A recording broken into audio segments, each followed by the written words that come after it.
हे घे, माझ्या लाडक्या बहिणीला माझ्याकडून 1,500 रुपये.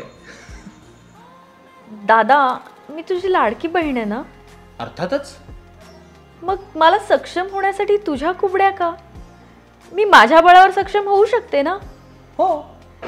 जसं माझ्या उन्मेष दादांनी आम्हा महिलांच्या बचत गटासाठी सगळ्यात जास्त निधी आणून दिला, त्यांच्या सबलीकरणासाठी अनेक उपक्रम राबविले, त्यांना स्वयंरोजगार, प्रशिक्षण आणि शैक्षणिक संधी निर्माण करून दिल्या, त्यांना आर्थिकदृष्ट्या सबल होण्यासाठी प्रोत्साहित केलं.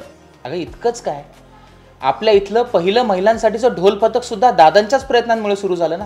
हो, तू होतीच त्याच्यात. कोणामुळे? दादांच्याच प्रयत्नांमुळे ना. हो दादा, म्हणूनच आज माझ्यासारख्या कित्येक महिला स्वतःच्या पायावर उभ्या आहेत. दादा, 1,500 रुपयात वर्षभराची साखर मिळेल, पण आयुष्याचा गोडवा नाही. वाह, ठरलं तर मग.